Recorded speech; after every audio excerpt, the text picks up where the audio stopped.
皆様こんばんは。エアドゥをご利用いただきましてありがとうございます。この飛行機はエアドゥ67便、ANA4767 便、帯広行きの共同運航便です。離陸後帯広空港までの飛行時間は1時間15分を予定しています。当便の機長は竹内、パーサーは山口です。ご用の際には客室乗務員に遠慮なくお知らせください。大型の電子機器類は緊急脱出の妨げになる恐れがあるため、離陸・着陸時は前の座席の下などのしっかり固定される位置にお入れください。機内時の安全情報には航空法により禁止されている8つの安全阻害行為、また電子機器類について記載されています。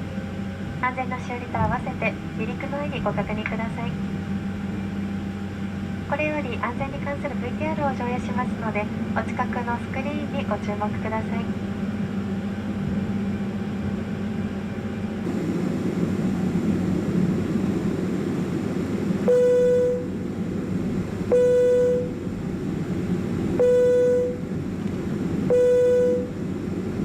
皆様、まもなく離陸します。